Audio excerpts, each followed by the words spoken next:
ಗುತ್ತಿಗೆಯಲ್ಲಿ ಮುಸ್ಲಿಮರಿಗೆ 4% ಮೀಸಲಾತಿ ಹಾಗೂ 18 ಸದಸ್ಯರ ಅಮಾನತು ಖಂಡಿಸಿ ಬಿಜೆಪಿ ಪ್ರತಿಭಟನೆ. ಗದಗ್ ನಗರದ ಮಹಾತ್ಮ ಗಾಂಧಿ ವೃತ್ತದಲ್ಲಿ ಪ್ರತಿಭಟನೆ. ಕಾಂಗ್ರೆಸ್ ಸರ್ಕಾರ ಸಿಎಂ ಹಾಗೂ ಡಿಸಿಎಂ ವಿರುದ್ಧ ಧಿಕ್ಕಾರ ಕೂಗಿ ಆಕ್ರೋಶ. ಕಾಂಗ್ರೆಸ್ ಹಠಾವೋ ದೇಶ ಬಚಾವೋ, ಓಲೈಕೆ ಪಿತಾಮಹ ಸಿದ್ದರಾಮಯ್ಯ. ಮುಸ್ಲಿಮರಿಗೆ ಕಾಂಗ್ರೆಸ್ ಬಹುಮಾನ, ಹಿಂದುಳಿದವರಿಗೆ ಪಂಗನಾಮ ಪೋಸ್ಟರ್ ಹಿಡಿದು ಪ್ರತಿಭಟನೆ. ಮಾನವ ಸರಪಳಿ ನಿರ್ಮಿಸಿ ಪ್ರತಿಭಟನೆ. ಕೆಲಕಾಲ ವಾಹನ ಸಂಚಾರ ಅಸ್ತವ್ಯಸ್ತ. ಡಿಸಿಎಂ ಡಿಕೆ ಶಿವಕುಮಾರ್ ಪ್ರತಿಕೃತಿ ಸುಡಲು ಮುಂದಾದ ಬಿಜೆಪಿ ಕಾರ್ಯಕರ್ತರು. ಕೆಲಕಾಲ ಹೈ ಡ್ರಾಮಾ.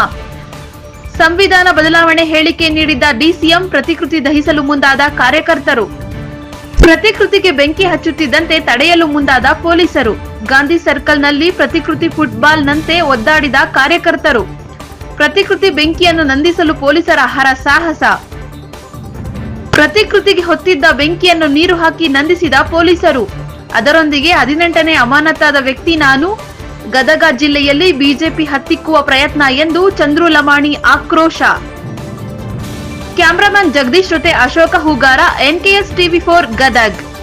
4% ಮೀಸಲಾತಿಯನ್ನು ಕೊಡಬೇಕನ್ನೋ ಒಂದು ವಿಷಯವನ್ನು, ಎರಡನೇದಾಗಿ ಹನಿ ಟ್ರ್ಯಾಪ್ ವಿಷಯ ಸದನದಲ್ಲಿ ಒಳಗಡೆ ಏನು ಪ್ರಸ್ತಾವ ಆಗಿತ್ತು, ಆ ಎರಡೂ ವಿಷಯಕ್ಕೆ ಒಳಗೊಂಡಂತೆ ಅವತ್ತಿನ ದಿನ ಹೋರಾಟವನ್ನು ಮುಂದುವರಿಸಿದ್ದೀವಿ.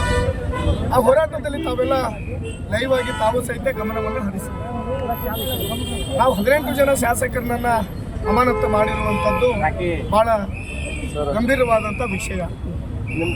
ಮತ್ತು ತಾವೆಲ್ಲರೂ ಸಹಿತ ಮಾಧ್ಯಮ ಮಿತ್ರರು ಭಾಳಷ್ಟು ಮೀಡಿಯಾದಲ್ಲಿ ರೆಕಾರ್ಡ್ ಆಗಿರುವಾಗ ಹಿಂದೆ ನಡೆದಿರುವಂಥ ಏನು ಸದನದಲ್ಲಿ ನಡೆದಿರುವಂಥ ಗಲಾಟೆಗಳಾಗಿರ್ಬೋದು, ಯಾವ ವ್ಯತಿರಿಕ್ತವಾಗಿ ನಡೆದಿದೆ ಅನ್ನೋದರ ಬಗ್ಗೆ ಹಿಂದಿನ ದಿನದಲ್ಲಿ ನಡೆದಿರುವಂಥ ಉದಾಹರಣೆಗಳನ್ನು ಸಹಿತ ಇದೆ. ಅದರಲ್ಲಿ ವಿಶೇಷವಾಗಿ ಹಿಂದೆ ಏನು ಮೇಲ್ಮನೆಯಲ್ಲಿ ಆಗಿರುವಂಥ ಘಟನೆಗಳು ಸಭಾಧ್ಯಕ್ಷರನ್ನ ಎತ್ಕೊಂಡು ಹೋಗಿರುವಂಥ ವಿಚಾರಗಳನ್ನು ಸಹಿತ ಹಿಂದೆ ನಡೆದಿರುವಂಥ ಘಟನೆ ಇದೆ.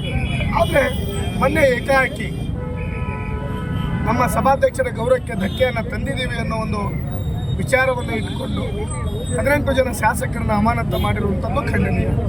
ಇವತ್ತು ಸಂವಿಧಾನದಲ್ಲಿ ನಮ್ಮೆಲ್ಲ ಶಾಸಕರಿಗೂ ಸಹಿತ ಅದರದೇ ಆದಂಥ ಹೋರಾಟವನ್ನು ಮಾಡಲಿಕ್ಕೆ ಅವಕಾಶವನ್ನು ಕಲ್ಪಿಸಿರುವಂಥದ್ದು. ಆದರೆ ನಾವು ನಮ್ಮ ಹೋರಾಟವನ್ನು ಸಂವಿಧಾನಿಕವಾಗಿ ನಾವೇನು ಹೋರಾಟ ಮಾಡಬೇಕು ಆ ಹೋರಾಟವನ್ನು ಮಾಡಿದ್ದೀವಿ. ಯಾವುದೇ ಥರ ಸಭಾಧ್ಯಕ್ಷರ ಮೈಯನ್ನು ಸಹಿತ ಮುಟ್ಟಿಲ್ಲ, ಯಾವುದೇ ಥರ ಬೇರೆ ಥರ ಅಸಹ್ಯವಾಗಿ ನಡ್ಕೊಳ್ಳುವಂಥದ್ದನ್ನು ಸಹಿತ ಮಾಡಿಲ್ಲ. ಅತ್ಯಂತ ಆ ಪೀಠದ ಮೇಲೆ ಹೋದಾಗ ತಾವೆಲ್ಲ ನೋಡ್ಬೋದು, ಆ ವಿಡಿಯೋನು ಸಹಿತ ತಾವು ತೆಗೆದು ನೋಡಿ. ಸಭಾಧ್ಯಕ್ಷರು ಆ ಥರ ಎಲ್ಲಾದರೂ ಒಂದು ಸೆಕೆಂಡು ಸಹಿತ ಬೇಸರವನ್ನು ವ್ಯಕ್ತಪಡಿಸಿಲ್ಲ. ಅಲ್ಲಿರುವಂಥ ಏನು ವರ್ಕರ್ಸ್ ಇದ್ದರು ಅವರಿಗೂ ಸಹಿತ, ಅವ್ರು ಕಾಯೋಕ್ಕಂತ ನಮ್ಮ ಏನು ಸೆಕ್ಯೂರಿಟಿ ಇದಿಟ್ಟಿರ್ತಾರೆ ಅವ್ರಿಗೂ ಸಹಿತ ಕೈ ತೆಗಿಯಪ್ಪ, ಅವ್ರು ಮಾಡೋಕ್ಕಂತ ಅವ್ರ ಹೋರಾಟ ಅವ್ರು ಮಾಡಲಿ ಅನ್ನೋ ಒಂದು ವಿಚಾರವನ್ನು ವ್ಯಕ್ತಪಡಿಸಿದ್ದಾರೆ. ಆ ಸಮಯದಲ್ಲಿ ಬಿಟ್ಟರೆ ಯಾವುದೇ ಥರ ಅವರು ಆ ಸಮಯದಲ್ಲಿ ಸಿಟ್ಟನ್ನು ಮಾಡ್ಕೊಳ್ಳೋದಾಗಿರ್ಬೋದು ಅಥವಾ ಯಾವುದೇ ಏನೂ ಸಹಿತ ಮಾಡ್ಕೊಂಡಿಲ್ಲ. ಆದರೆ ದುರದೃಷ್ಟ ಇಟ್ಕೊಂಡು ಇವತ್ತು ಕಾಂಗ್ರೆಸ್ಸಿನ ಪಾರ್ಟಿಯವರು ಸ್ವತಃ ಸಭಾಧ್ಯಕ್ಷರನ್ನ ಕೈಯಲ್ಲಿ ಇಂಥ ಒಂದು 18 ಜನ ಸಸ್ಪೆಂಡ್ ಮಾಡಿದ್ದನ್ನು ನಾವೆಲ್ಲರೂ ಸಹಿತ ಖಂಡನೆ ಮಾಡುವಂಥ ವಿಚಾರ. ನಮ್ಮ ಹಕ್ಕದು. ಇವತ್ತು ಹೋರಾಟ ಮಾಡುವಂಥದ್ದು ನಮ್ಮೆಲ್ಲ ಶಾಸಕರ ಹಕ್ಕಾಗಿರೋದ್ರಿಂದ ನಾವು ಹೋರಾಟವನ್ನು ಮಾಡಿದ್ದೀವಿ. ಅದರ ಹಿಂದೆ ತಮಗೆಲ್ಲರೂ ಗೊತ್ತಿದೆ ಏನು ಈಗಿನ ಮುಖ್ಯಮಂತ್ರಿಗಳು ಯಾವ ಥರ ನಡ್ಕೊಂಡಿದ್ರು, ಹಿಂದೆ ಆ ಬಾಗಿಲಕ್ಕೆ ಒದ್ದಿದ್ದನ್ನು ಸಹಿತ ಘಟನೆಗಳು ತಮಗೆಲ್ಲರಿಗೂ ಸಹಿತ ಗೊತ್ತಿರುವಂಥ ವಿಷಯ. ಅವತ್ತು ಇಂಥ ಒಂದು ದೊಡ್ಡ ಪ್ರಮಾಣದ ಘಟನೆಗಳು ನಡೆದರೂ ಸಹಿತ ಯಾರಿಗೂ 6 ತಿಂಗಳವರೆಗೂ ಯಾರಿಗೂ ಸಹಿತ ಸಸ್ಪೆಂಡ್ ಮಾಡಿರಲಿಲ್ಲ. ಆದರೆ ಇದೇ ಮೊದಲ ಬಾರಿಗೆ ಈ ಥರ ಸಭಾಧ್ಯಕ್ಷರ ಏನು ನಡವಳಿಕೆ ಇದೆ, ಬಹುಶಃ ಇದು ಸಭಾಧ್ಯಕ್ಷರ ನಡವಳಿಕೆ ಅಲ್ಲ, ಕಾಂಗ್ರೆಸ್ಸಿನ ಸಂವಿಧಾನ ಕೊಲೆ ಮಾಡಿ ಹೊರಟರು ಡಿಕೆ ಶಿವಕುಮಾರ್ ಅವ್ರಿಗೆ, ಭ್ರಷ್ಟ ಕಾಂಗ್ರೆಸ್ ಸರ್ಕಾರಕ್ಕೆ, ಹಿಂದೂ ವಿರೋಧಿ ಕಾಂಗ್ರೆಸ್ ಸರ್ಕಾರಕ್ಕೆ, ಮಹಿಳಾ ವಿರೋಧಿ ಕಾಂಗ್ರೆಸ್ ಸರ್ಕಾರಕ್ಕೆ, ದಲಿತ ವಿರೋಧಿ ಕಾಂಗ್ರೆಸ್ ಸರ್ಕಾರಕ್ಕೆ. ಈ ದಿನ ನಾನು ಎರಡೆರಡು ಮಾತುಗಳಲ್ಲಿ ನನ್ನ ಮಾತನ್ನು ಹೇಳಿಕ್ಕೆ ಇಚ್ಛೆ ಪಡ್ತೀನಿ. ಇವತ್ತು ಮಾನ್ಯ ಈ ರಾಜ್ಯದ ಉಪಮುಖ್ಯಮಂತ್ರಿಗಳಾಗಿರ್ತಕ್ಕಂಥ ಡಿಕೆ ಶಿವಕುಮಾರ್ ಅವರು ಸಂವಿಧಾನವನ್ನು ಬದಲಾವಣೆ ಮಾಡ್ತೀವಿ ಅಂತಕ್ಕಂಥ ಮಾತನ್ನ ಮೊನ್ನೆ ವಿಧಾನಸಭಾದ ಅಧಿವೇಶನದಲ್ಲಿ ಹೇಳ್ತಾರೆ.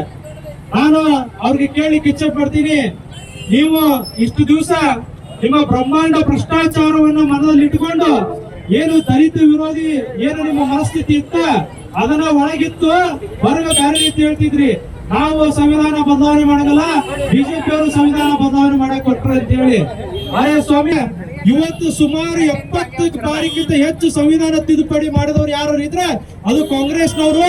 ಇಂದಿರಾ ಗಾಂಧಿ ಕಾಲದಲ್ಲಿ, ಏನು ರಾಜೀವ್ ಗಾಂಧಿ ಕಾಲದಲ್ಲಿ ಹಾಗೂ ಕಾಂಗ್ರೆಸ್ಸಿನ ಆಡಳಿತ ಇರ್ತಕ್ಕಂಥ ಕಾಲದಲ್ಲಿ ಸಂವಿಧಾನವನ್ನು ಅತಿ ಹೆಚ್ಚು ತಿದ್ದುಪಡಿ ಮಾಡಿದ್ದಾರೆ.